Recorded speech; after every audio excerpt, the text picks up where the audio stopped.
If you open page 4 of this camp booklet, you will find the prayers that we will chant.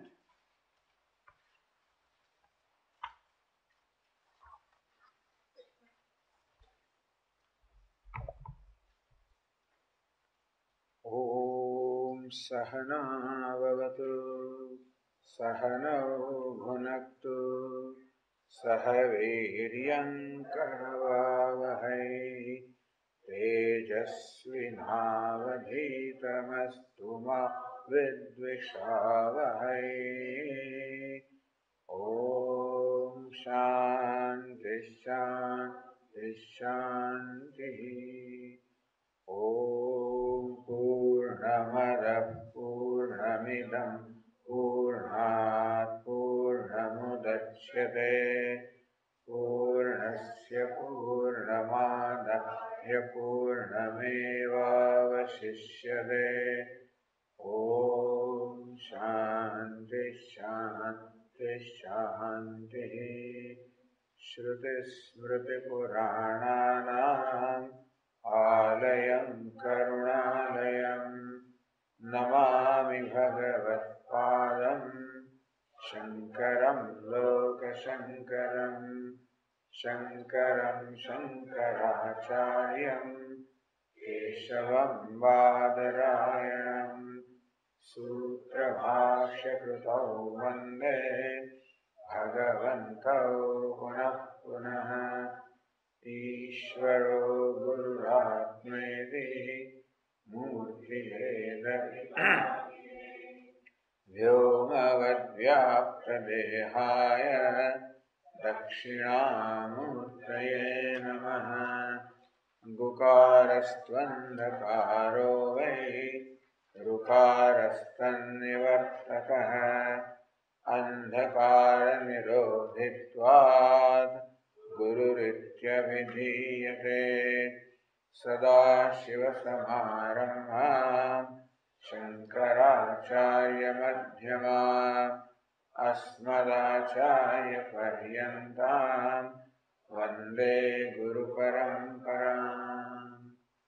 Om Parthaya Pratibodhitam Bhagavata Narayanena Swayam Vyasena Gratitam Purana Munina Madhye Mahabharatam Advaitamritavarshinim Bhagavatim Ashtadashadhyayinim Amba Tvamanusandadhami Bhagavat Gite Bhavadveshinim Yam Brahma Varunendra Rudra Marutaha Stunvanti Devyaistavaihi Vedai Sangapadakramopanisadaihi Gayanti Yam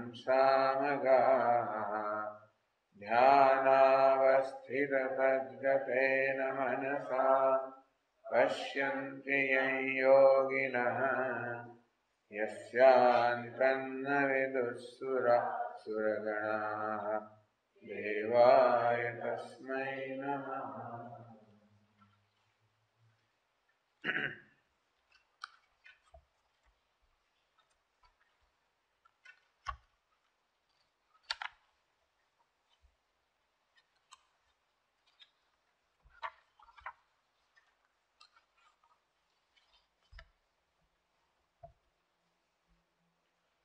As most of you know, we've been taking one chapter of the Bhagavad Gita for discussion during this session. Thus, every year we take a new chapter. Last year we discussed the chapter 12 of the Bhagavad Gita. We have 4 or 5 days, 5 evenings, and it is not possible to discuss all the verses of a given chapter. So what we have been doing is select some important verses of a given chapter and base our discussion on those verses. So this year is the turn of the 13th chapter of the Gita. We have divided this chapter into two sessions or two sections. And what we are doing this year is that we will discuss the verses 7 to 11, the 5 verses from 7 to 11, the 13th chapter during these evenings. Next year, we will do the rest of the chapter. So how come we are doing this 13th chapter in two sessions? Why is it so? Because these verses that we have selected, the verses 7 to 11, are very important verses. Because in these verses, Lord Krishna prescribes some 20 important values which should be cultivated by every seeker of knowledge. Lord Krishna calls these values Jnanam, knowledge. What are these values? Or what is the value? We are quite familiar with the values of life. For example, humility is a value. Non-violence is a value. Truthfulness is a value. Forgiveness or compassion is a value. We are all familiar with at least the names of these values. And Lord Krishna makes it a point to prescribe these and other values for the seekers of knowledge, those who are pursuing the knowledge of the self. Vedanta is the means of this knowledge. Meaning that when we study the text of Vedanta, then we get this knowledge. As our BGita said, the teacher unfolds the statements of scriptures before us, and the students listen to that unfoldment. That process is called Shravanam, listening. And this is very, very important because the knowledge takes place during the listening, during the Shravanam. It is like that streak of lightning which illumines for us what was so far not visible because of darkness. The darkness stands for ignorance. Even though the tree is there, but we cannot see it because of darkness. So that is darkness which veils from our perception what is, which does not enable us to perceive what is. That's called darkness. If, for example, this hall were to become pitch dark, we cannot see, you cannot see me, I cannot see you, even though we are all there. So darkness deprives us of the perception of what is. Similarly, ignorance deprives us of the perception of what is. What is you and I.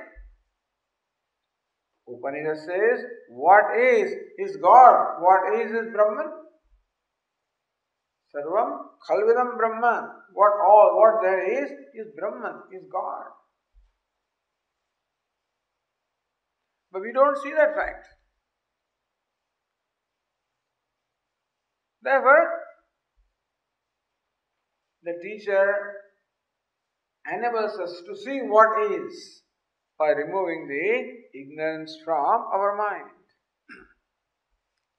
And therefore, the words of the scriptures, as unfolded by the teacher, are a means to this knowledge. However, it is also the experience of many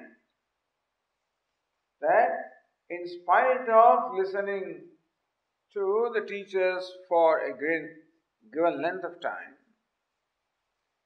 in spite of studying the scriptures, listening to them, still the knowledge does not seem to take place.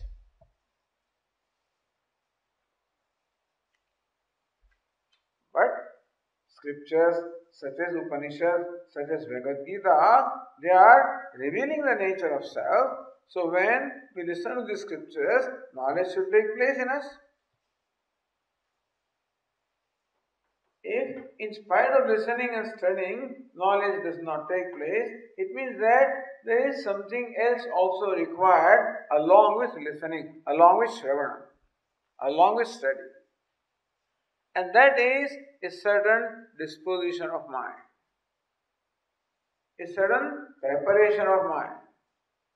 What in Vedanta is called the purification of mind. That there should be the emotional maturity, the purification of the mind, the preparation of the mind. So along with the study or listening to scriptures, what we also require is a given frame of mind, given disposition of mind. With that prepared mind, when we listen to the scriptures, then knowledge takes place.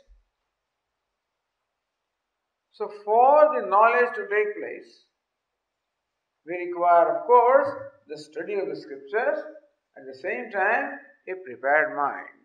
Now, this is true everywhere. If you want to study calculus, for example, then we should attend the classes of the teacher, the professor, who teaches calculus. But if you and I go to that class, not you, but I definitely, even though the teacher is teaching calculus, we may not understand anything because we are not prepared. It requires preparation. If the person does not even know if 5 plus 4 is equal to 8 or 10, suppose he has doubt about that, then his mind is not ready to understand what the teacher is saying. Thus, for every form of knowledge to take place, mind requires a preparation. Here, for the knowledge unfolded by Vedanta, for the knowledge of self to take place, we also require a special kind of preparation, which in Vedanta is called the purification of mind. Meaning, making the mind free from all impurities. Purity is the nature of our mind. Like purity is the nature of water. But still, sometimes we find that water is dirty because impurities intrude into water. Similarly, purity is the nature of our mind. But because of ignorance, because of aviveka, non-discrimination, the impurities have entered our mind. They are intruders. Like anger is an impurity, it's an intruder. Greed is an impurity, it's an intruder. Pride is an impurity, it's an intruder. These pride, anger, greed, jealousy, and such other things have somehow entered our mind, and very often they take hold of our mind. So when the mind is under the influence of such negative tendencies, that mind does not enjoy the required tranquility or the poise that is required to learn this. Meaning that we require a mind which is at peace with itself. We require a mind that enjoys a tranquility. We require a mind that enjoys contemplativeness. We require a mind which has love for knowledge.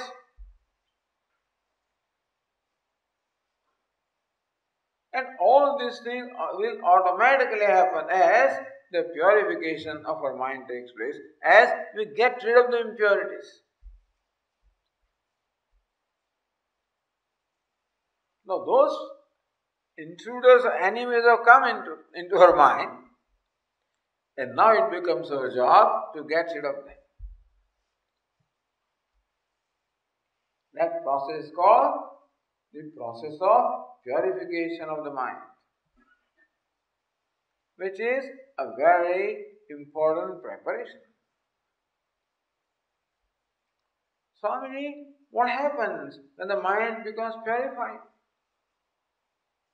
As the impurities leave, as the mind starts getting purified, we experience within ourselves a tranquility, a peace, a cheerfulness, a self-satisfaction.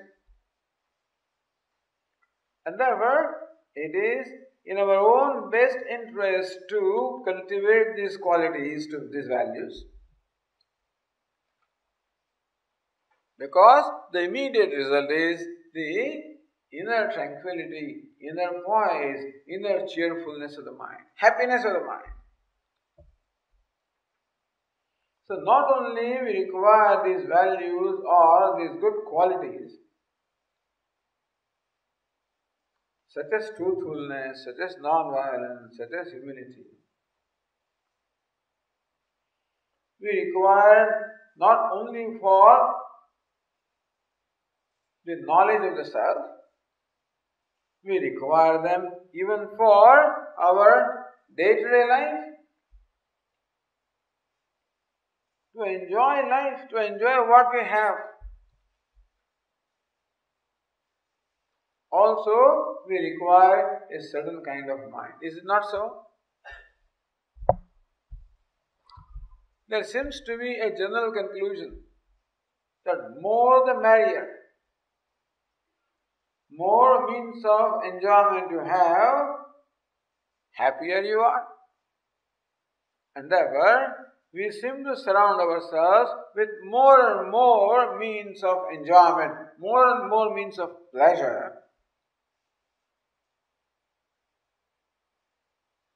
With this understanding that more means of pleasure we have, happier we will be. Which may be so. But one important thing is very often missed. That for being happy, not only do we require a means of happiness such as music,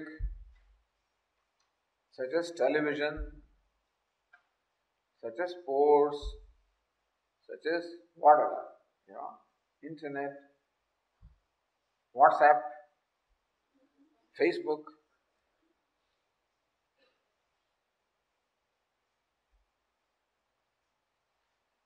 Maybe they can give you happiness. But not only do we require them, we also require the capacity to enjoy them. Not only do we need good food in order to enjoy that, we also require a mind which is disposed to enjoy that food.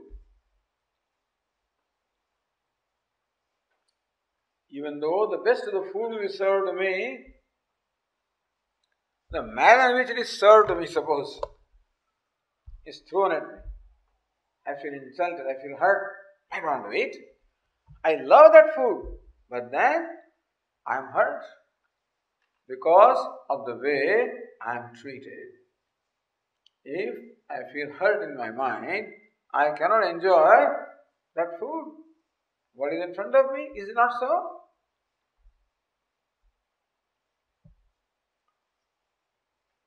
A new movie is coming. It's going to be shown on Friday, and we are going to see the very first show. All our friends are. We have the tickets already booked,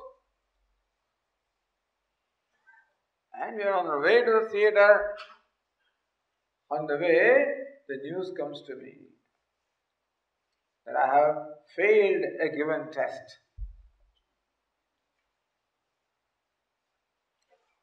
With that mind, I go to the movie theater. I have failed. I feel so unhappy. I feel so frustrated. With that frustration, if I watch that movie, I am not going to be able to enjoy it. Is it not so?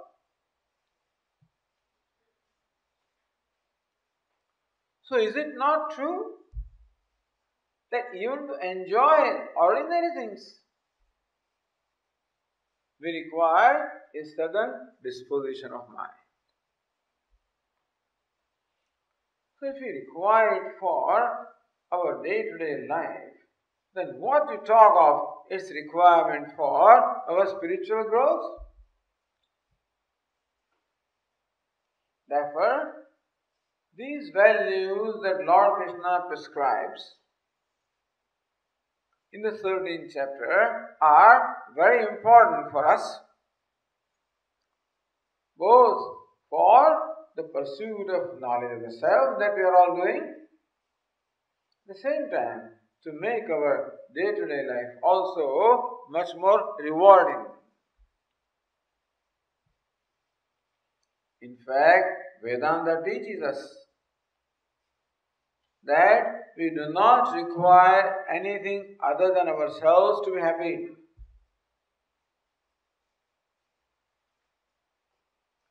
It is also true that we do not require anything other than ourselves to be unhappy. No doubt. We are enough to be miserable. But we are enough also to be happy if we possess that mind.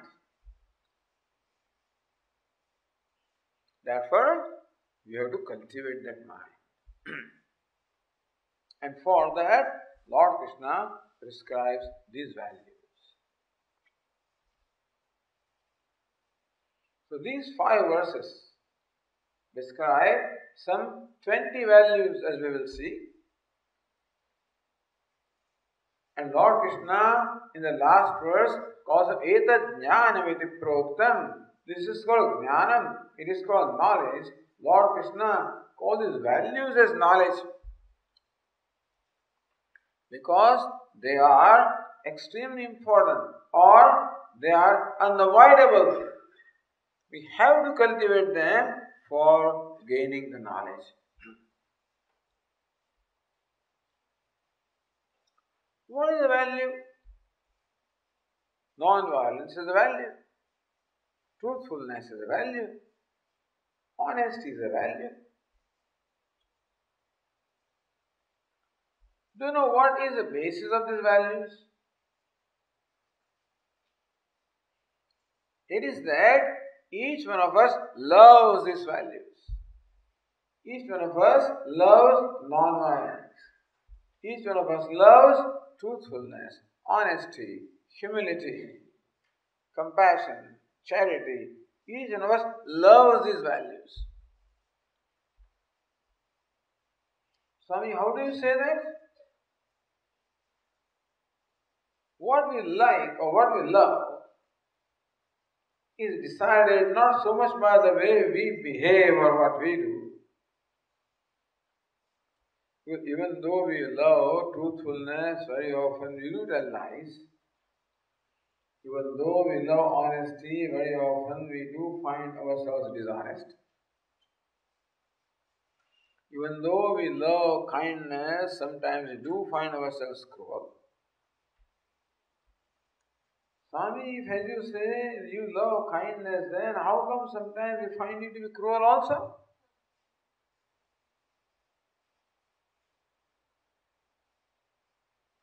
If every human being loves honesty, then why is there so much dishonesty around? If as you say everyone loves non-violence, then why do you find so much violence around?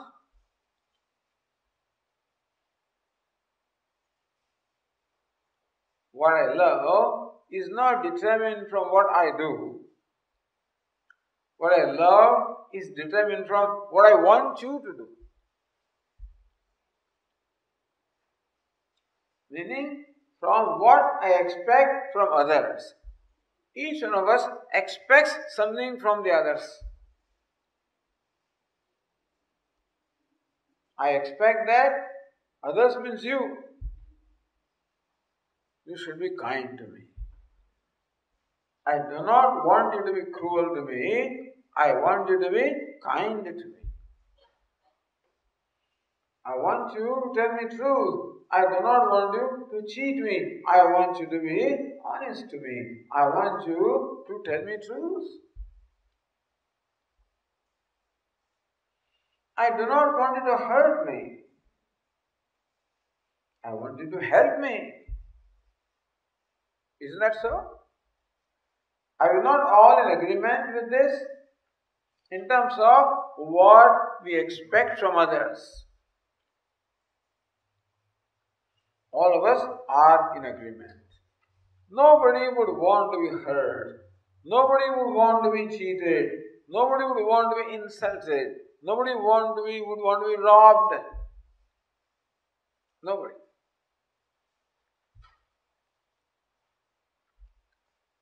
So when our Swami would talk to audience like this, he would invite the audience. Is there somebody here who wants to be cheated? No answer. Is there somebody here who wants to be hurt? Who likes to be hurt? He knows that nobody will say yes. He knows. One day Swami was surprised. In one audience when Swami once, he just wanted to make a point that see, nobody wants to be hurt. That's all. Is there anybody here who wants to be hurt? Somebody raised his hand. Now, this was very embarrassing. Because this question is asked with a confidence that nobody will say I want to be hurt. Then only it becomes a universal value. It is an exception. If there is an exception, then it is not a universal value. Swami is surprised. You mean really you want to be hurt? Yes. Swami didn't know what to make out of this. Fortunately, some people from the audience came to Swami's rescue. There is Swamiji. Some problem here. Meaning that if there is some problem, then you cannot say pathological problem. But for all normal people, what we call normal, none of us is normal basically, but what we call normal. Since all of us are normally abnormal, therefore we call all ourselves normal. If there is an abnormally abnormal person, then we call him abnormal, but otherwise we are all normally abnormal. For us, Vedanta is quite alright. For abnormally abnormal person, Vedanta is not enough. They need to go someplace. They need to consult some special people. But for normally abnormal people like us, Vedanta is quite adequate. That nobody wants to be hurt, nobody wants to be cheated, nobody wants to be robbed. That means that I love not to be cheated, I love not to be robbed, I love not to be hurt, I love kindness, I love compassion, because that is what I expect you to do to me. We are all in agreement with what we expect from others. The Swamiji If this is what you expect from others, then what? Then how come you do not display those values? How come you insult people sometimes? How you are not always honest? Why? That is very interesting. That even though I like you to be honest to me, which shows that I love for honesty. I am not always able to be honest. I'm not always able to be non-violent. I'm not always able to be truthful. I didn't say I'm not truthful. I said I'm not able to be truthful. Understand? There is a difference here, Not that I am not violent. I'm not able to be non-violent. Understand? I love non-violence. But sometimes I'm not able to be non-violent because there is something that pressurizes me, that compels me to be violent against my own wish.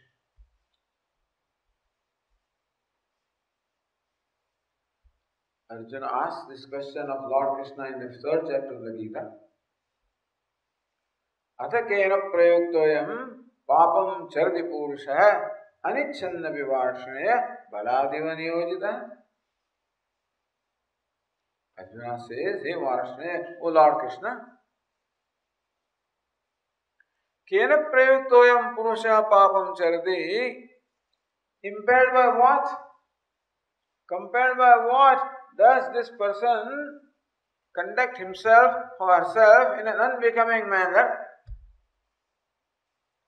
Why does the person commit a sin? Meaning, why does the person violate the value? Anichanna vivarshana. He doesn't want it.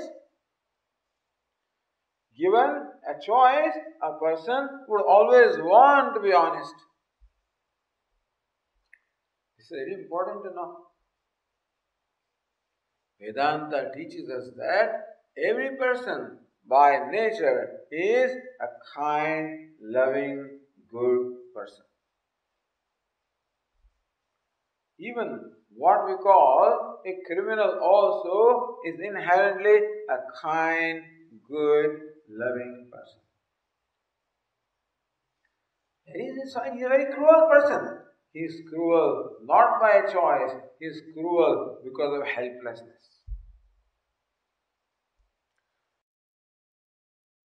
A person is violent not by choice, violent because of helplessness. He is not helpless, Swamiji. He is doing it deliberately. He is a professional hitman.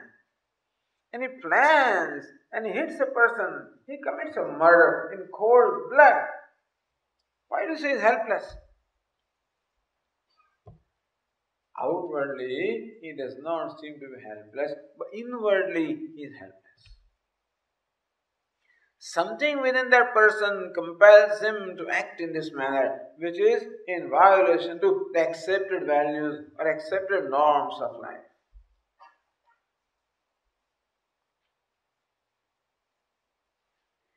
Anichanna vivarshaya. Even though he doesn't want, baladiva niyojita, as though he is compelled by somebody, meaning that whenever I tell a lie, it is not by choice that I do, I am compelled to do that, compelled to tell a lie, but something which is by somebody, something within me. At one point, Duryodhana says, Janami dharmam nacha me pravrutti. Duryodhana says, I know what dharma is, I know what righteousness is, but I cannot practice it. Janami adharvam nacha me nivrutti. I know what sin is, what unrighteousness is, but I cannot give it up. Why is it so? He says, Kenapi devena hridisthitena yatha niyuktosmi tatha karomi. there is someone within me that compels me to act in the manner in which I act. And so, what I do is not determined by me, what I do is determined by somebody sitting within me. Thus, we have within ourselves these impulses, which in the Bhagavad Gita again, Lord Krishna says, Kamaha, Krodha, Lobha. When we come to 16th chapter, we'll discuss them in detail. What Lord Krishna calls the asuri vrittis or the demoniac tendencies. We have within ourselves both the divine tendencies and the demoniac tendencies. We have within us this Devata, God also is there, as well as a devil also is there.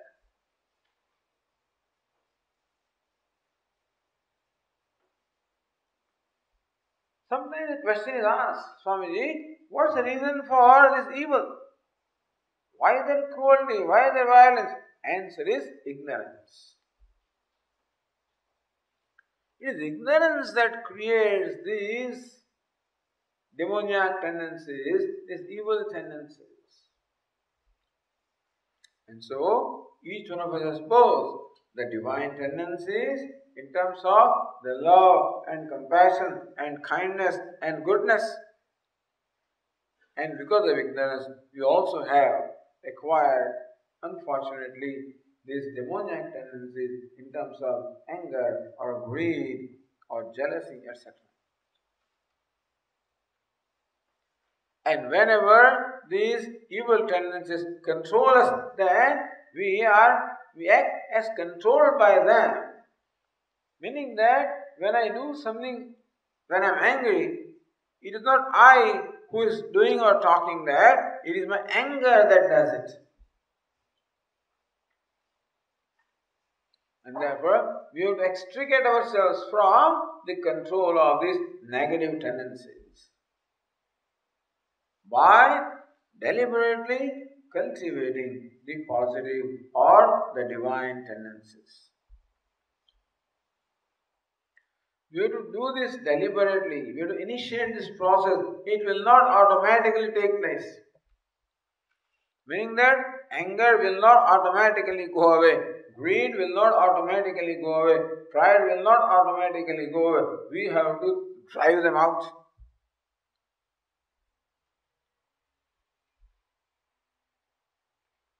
And that process is called purification of the mind.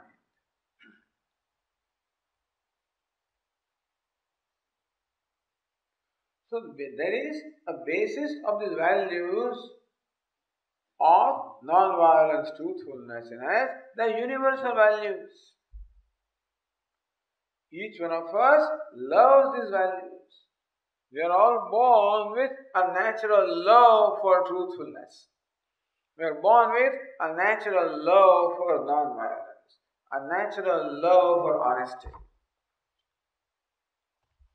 And therefore, given the right conditions, we will be honest. Given when there is no compulsion, within or without, then I will be an honest person.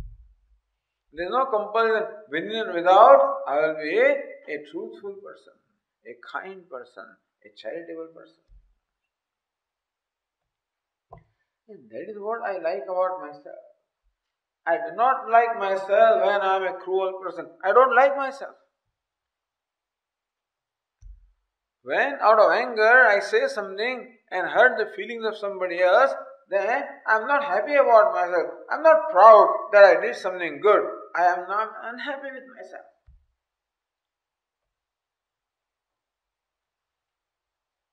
That shows that we have love for non-violence and truthfulness.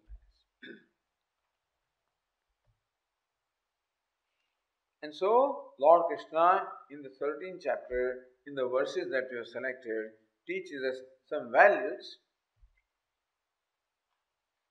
which we should cultivate consciously with an effort. What is important? is not only know what a value is, not only know that truthfulness is a value, but it is also important to know the value of that value. Meaning that honesty is a value that we know, but when will it be possible for us to practice honesty? When honesty is valuable to me. A little while ago, I said that a person is dishonest not by choice but by compulsion, out of helplessness. What creates that helplessness?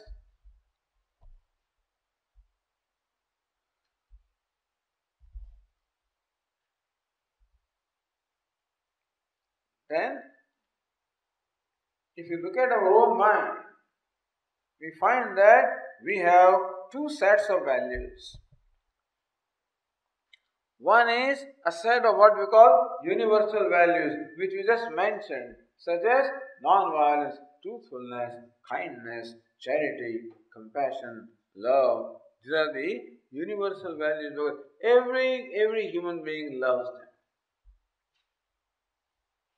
We are born with a natural love for these values. Therefore, they are universal values. We equally share them. There is no exception. But during our growth, in the society, we also acquire some other values. Universal or natural values and acquired values. What is the acquired value? Value for money, value for wealth, prosperity, power, name, fame, recognition. These things are also valuable to us. Sorry, money is valuable, wealth, of course, very valuable. Because if you have money, then you can buy the means of happiness. If you don't have money, well, we can't have a good house, we can't have a good car, we can't have this, we can't have that. And thus, money empowers us to buy things which can make us happy. Similarly, power also empowers us. Recognition, name, fame, all these are empowering us. And we also see that the world also values these things. Who is respected in the world? A wealthy person is respected, not a poor person. A person in power is respected, not a person without power. So as we grow in this society, we find that in the world, this name, fame, recognition, power, wealth, prosperity, these are the things that are valued by the society. That my parents also value them, all elders also value them, everybody values them. And I also know the value. A little toddler in the home. A stage comes in the life of a child when the child tears off everything. Whatever comes into his hands, it tears off. Have you seen these phases? Sometimes children accumulate things, They go to neighbor and get all kinds of things and, collect in their home. Sometimes they just give up things, throw away things. Sometimes they tear off things. These phases come. So here is a toddler who tears off whatever paper comes in his hand. Some newspapers and this and tears off.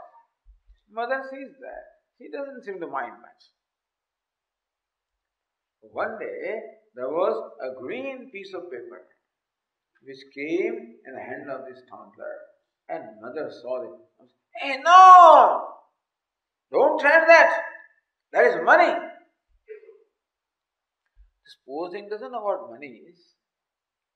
And he doesn't know why did mother snatch away that green piece of paper from his hand. Didn't know that. He became a little older. One day went with mother. Mother was going for shopping, and this fellow also demanded that I should go with you. Mother told him, I will not take you because every time I take you, you always demand things. I will not, Mom, I will not ask for anything. Oh, please take me with you. So mother goes to a shop. This fellow stands at the cash counter. She goes inside and does all the shopping. On the cash counter, there are big jars of candies. This child is naturally attracted. He asks this fellow, please give me a candy. And that fellow doesn't give him. So then mom comes after shopping and this child says, Mom, he has so many candies. He still doesn't give you one candy. What is this? Then mom produces that green piece of paper and gives it to the cashier and cashier gives him candy. Then this fellow says, oh, if you have a green piece of paper called money, then you can buy candies. And then whenever anything was to be bought, whether it's a balloon, whether it's a toy, green piece of paper, they know that it's valuable. So that is how, as we grow, we discover for our own self the value for money. That you can buy things from money. Things that you want require money for being purchased. And my father was a manager in the bank in India. And I saw at the time of Deepavali, many people came with lots of gifts and sweets for my father because my father enjoyed an important position. Whenever my mother needed help, she would call father, he would send a man from the bank to do all the chores here. So I learned that if you have power, then you can get things done. That's how power became important to me. So as we grow in this society, which values these things, we also start valuing them. And we see for ourselves how important they are in our life. Thus, we have two sets of values. One are natural or universal values which we have brought with us. And the second is the acquired values for wealth and prosperity and name and fame and power. That is the problem. If these stupid acquired values are not there, all of us would have been the most honest people. All would have been non-violent. All of us would have been truthful. But now what happens? This money fellow comes. Now when there is a clash between money and honesty, then there is a problem.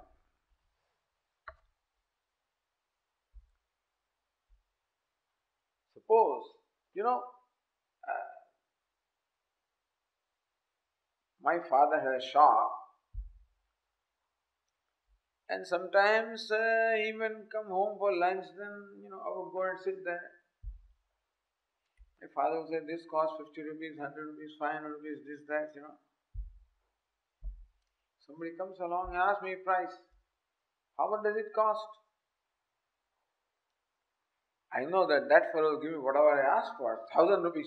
He gives me 1,000 rupees. Only actually I know it costs only 500 rupees, price is 1,000 rupees. And he gives me 1,000 rupees.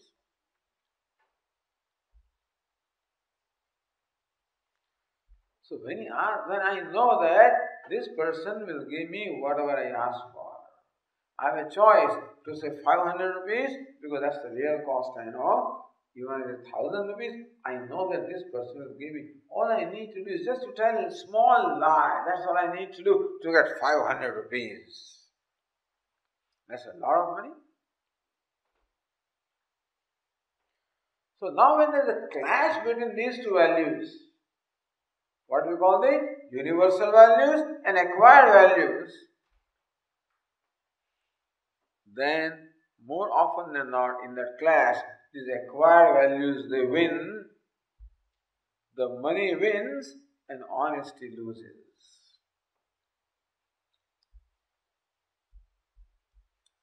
Thus, the difficulty that we have in practicing value is not because we do not want to practice the value, but there are some other values which compel us to go against our own nature, meaning that whenever I tell a lie, I am acting against my nature. And that's the reason why later on I feel guilty. Why did I do that? Why did I get angry and insult somebody? I feel guilty. There is a guilt in me. There is a conflict in me. Meaning that whenever I violate the universal value, that is a conflict in me. But I still violate because those other values for wealth, etc., the material things are so powerful that they compel me to compromise or violate these universal values. And therefore, all the corruption that we see in the world is because of greed. All the violence that we see in the world is because of anger. All the rape and stuff that we hear about, all because of lust. Kama, krodha, lobha, lust, anger, greed. These are all responsible for all violations. And therefore, in order for us to practice these values, it will be necessary to overcome these impulses of kama, krodha, lobha, etc. These negative tendencies will overcome. Those tendencies arise because of the acquired values. And therefore, when you now discuss these values, we'll take up one by one. To practice a value, therefore, you must discover the value of that value. Is 500 rupees more valuable or speaking truth more valuable? So if 500 rupees more or speaking truth, what is it going to give me? I know what 500 rupees will give me, that I know. I do not know what speaking truth will give me. I do not know what honesty will give me. And therefore, I know what money will give me. In our Swamiji's words, the value for money is an assimilated value. I know how valuable money is to me because I know what money can do to me, what money can buy for me. The value of power is an assimilated value. Value of recognition is an assimilated value. Because I know what we stand to gain by recognition, by fame, by name, by power, by wealth, by prosperity. You know what we stand to gain. But I do not know what I stand to gain by being honest. I don't know that. Does not look like we get anything by being honest. Swamiji, in fact, we lose by being honest. People who are honest always finish the last. People who are dishonest, they always go ahead. So what is honesty given me? And thus, we do not know how honesty or truthfulness or non-violence are valuable to us. If we discover that honesty is more valuable than money, then I will choose honesty. Because when there is a choice, we always choose what is more valuable. So far, money is more valuable, therefore I have been choosing that. But if I discover, I learn that, or I myself see how honesty is more valuable, then I will choose honesty whenever it conflicts with something else. Therefore, we have to discover the value of these values. How honesty is valuable to me. Swami, how is honesty valuable to me? You know something? What is most valuable to me? Or to you, to anybody? You know what or who is the most valuable to you? You know that?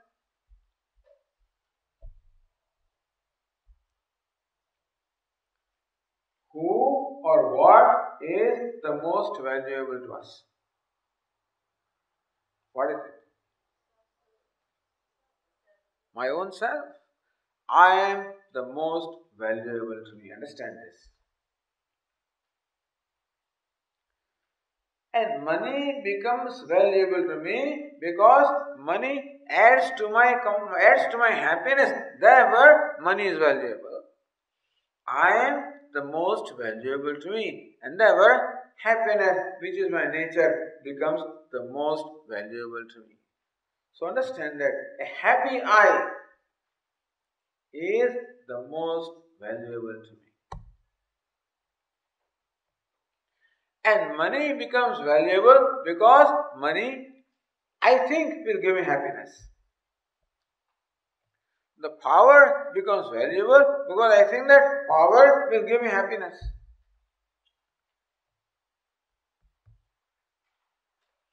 I'm not saying money will not give me happiness, but if in the process of acquiring that money, if I sacrifice or compromise values such as honesty or truthfulness, then you know what I'm doing? Whenever I tell a lie or whenever I am deliberately dishonest, then inside me I know that I am doing something wrong. Is it not so? Because I know that I want other people to be honest to me. And I know therefore I also should be honest.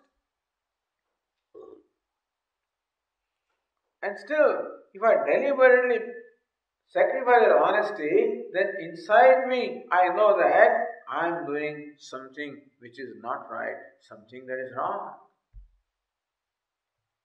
And that creates in me a sense of guilt, is a conflict.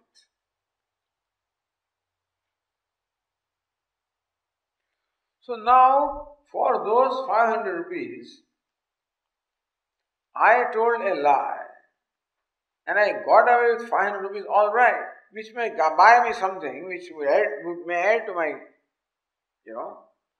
means of happiness. But in the process, a conflict is created in my mind, a guilt is created in my mind that makes my mind unhappy. Is it not so? It creates an agitation in my mind. It disturbs the peace of my mind.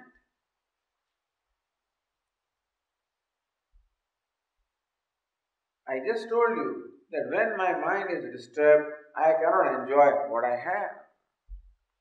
So with 500 rupees, I can acquire a nice, I don't know what I can acquire. I'm talking about some time ago when you could get something 500 rupees. Let's say that you acquired a new shirt. But is the mind in conflict? Can that mind enjoy that shirt?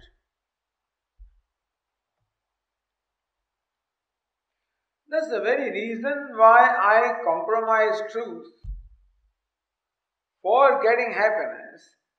That very compromising of truth makes me an unhappy person. Then what did I get? Thus, if we analyze, whenever we violate a value, understand that we are violating our own self. We are going against our own nature. And therefore, whenever we violate a value, it creates a conflictness, it creates a guiltiness, it makes my mind unhappy.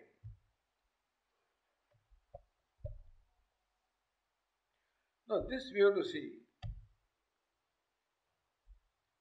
Whenever I say something which hurts the feeling of others, I feel bad about myself, I feel guilty. A guilty mind cannot be a happy mind. And every time I violate a value, there is a sense of guilt. So understand that by compromising values or violating values, we are sacrificing the very thing that we want through that violation. What we want is happiness. Happiness can be there only when the mind is at peace, and that very peace we are compromising by violating the value. So as I just said, we do not need anything really to be happy. All we need is a mind at peace. That's all we need to be happy.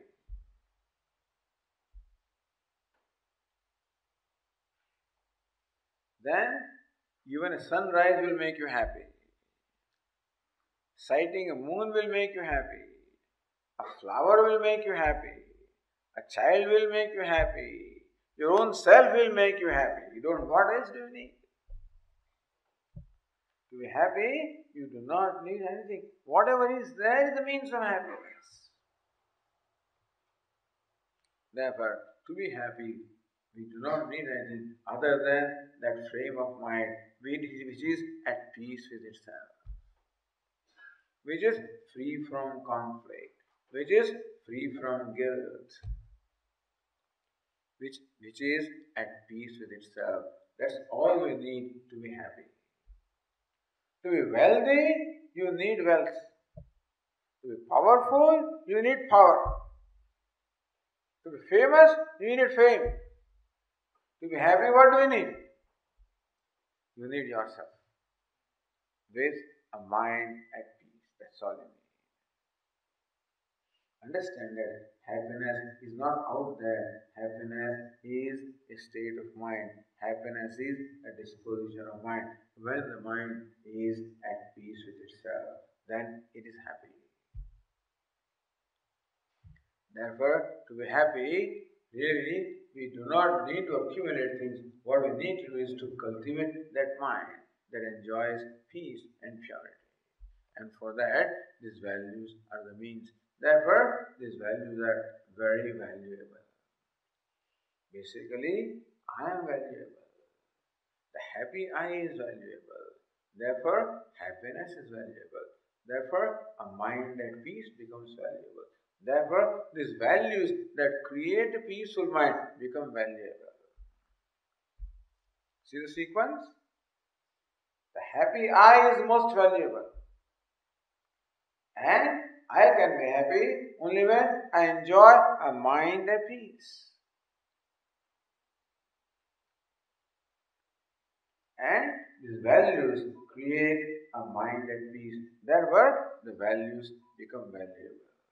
Because they create a right disposition of mind, which is what we require for being happy. Thus, values should be valuable. Values are most valuable. Therefore, they are called values because they have a value. With that background now, let us start the verses which are given on the page 8.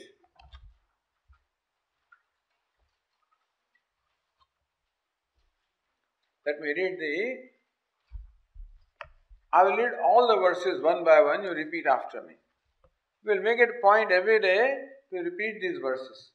Hopefully, you might remember something. It will be a good idea if you can memorize these verses. But that's the reason why at least we will recite these verses every day. So let us do that to begin with. Shri Bhagavan Uvacha Amanitvamadambhitvam Ahimsa Kshantirarjavam Acharyopasanam Shaucham Sthairyam Vinigraha Indriyartheshu Vairagyam Anahankara Evacha Janma Mrityu Jara Vyadhi Dukkha Doshan Darshanam Asaktirana Vishvangaha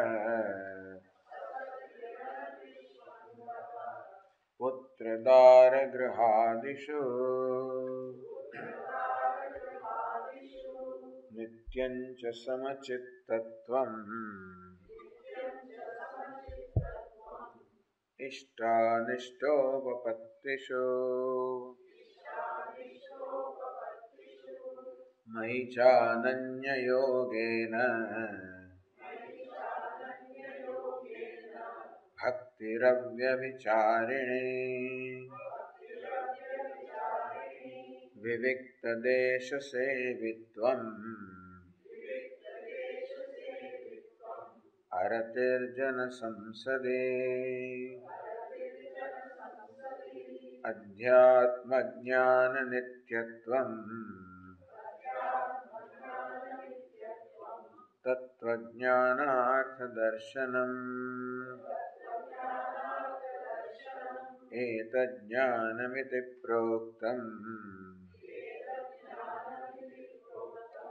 अज्ञानं यदतोऽन्यथा.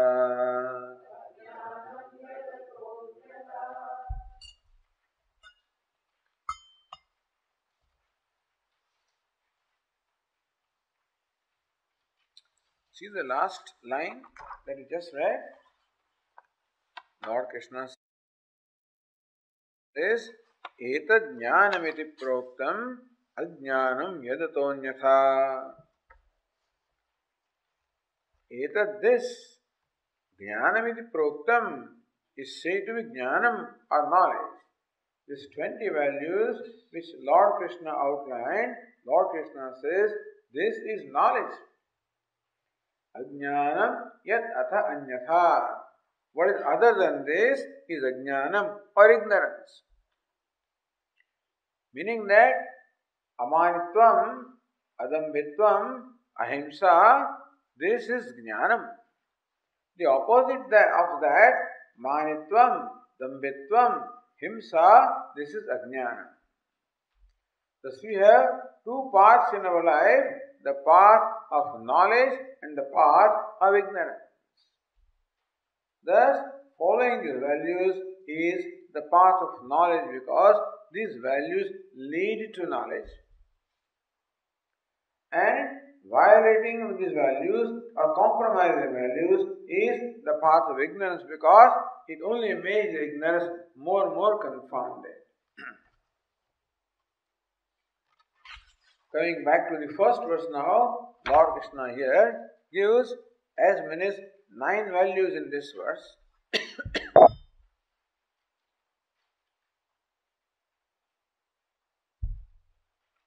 says amanitvam.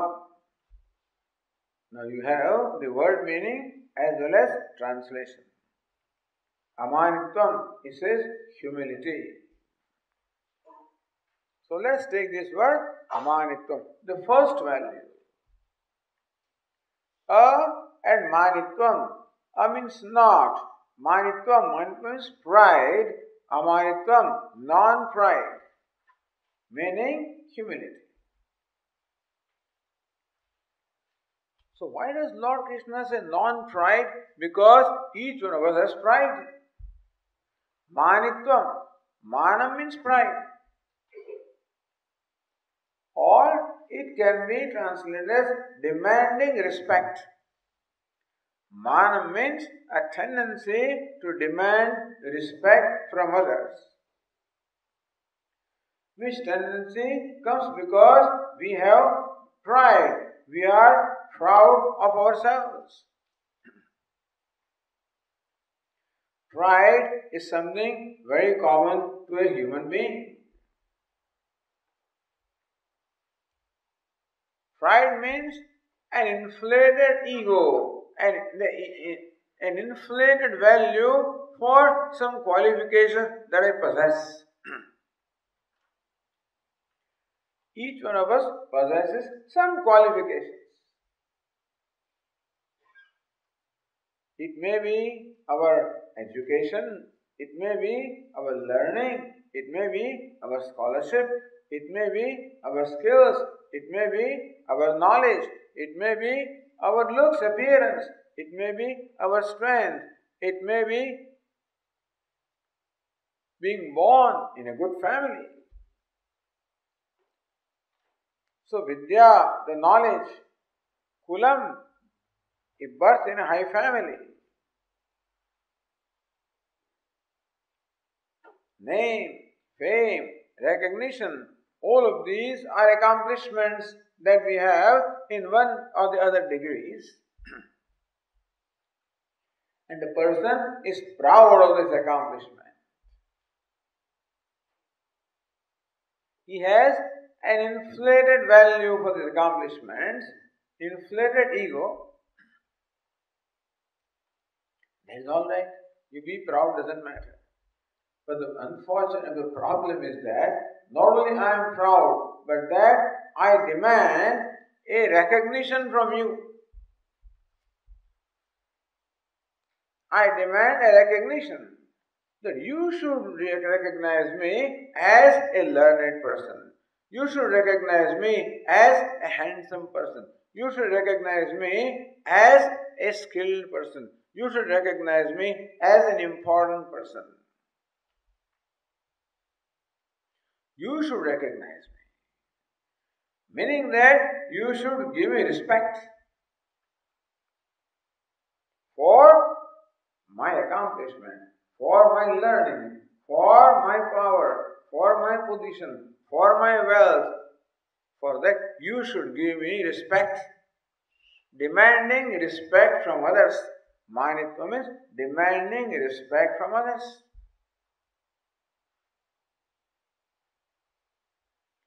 Lord Krishna says, this is a big problem. What is humility? Not demanding respect from others. Commanding respect is one thing, demanding respect is another thing. What is commanding respect? That people on their own respect you. That people, when they see some respectable thing in you, and on their own, they show respect to you. When that is so, then there is no problem. That is okay. But when I demand that you should respect me, when I enter this place, there are so many such examples in our Puranas also. That we have Brahma the creator. He has once a big, all devatas are all sitting in his court. All gods are there. Lord Shiva is there, so many gods are there. At that time, one person whose name was Daksha Prajapati, he enters the court.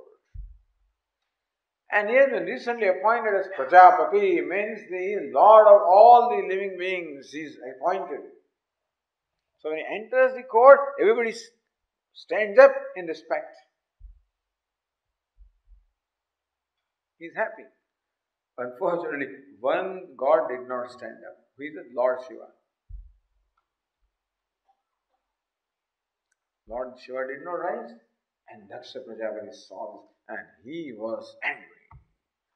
See, hundreds of people respected him, that did not matter. One person did not respect him, that alone mattered to him.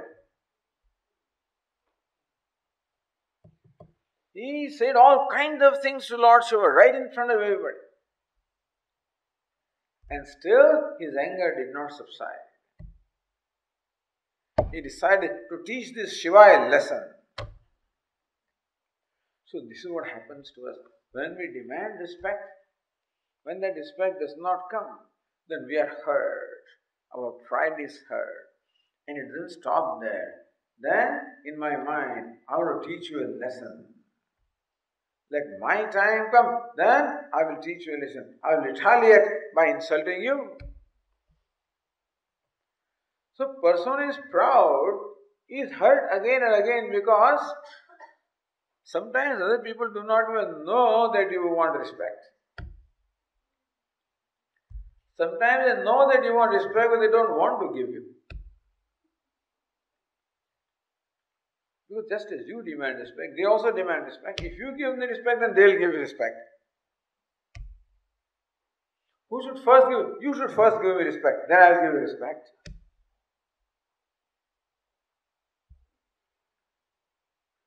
All this we see in our day-to-day life.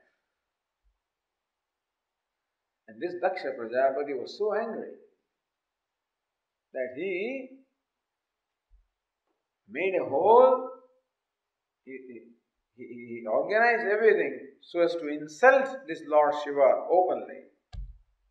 He organized a big sacrificial ritual. He invited all the Devatas, all the gods except Lord Shiva. So it's glaringly evident that he has not been invited. I will not go with the story further, but what I am saying is this is what pride does. When we demand respect from others, there is no guarantee the respect will come. And when what is demanded does not come, then we get hurt. Understand that we get hurt when our expectation is not fulfilled. And demanding respect is an expectation, and it is often not fulfilled. Because I say, sometimes people don't think that you are respectable. You may think, I may think that I am a very learned person, others may not think so. I think that I am a very important person in this organization, others may not think so.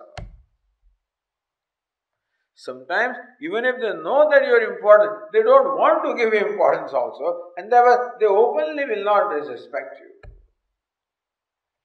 In fact, when people are proud and demanding respect, it is like allergic.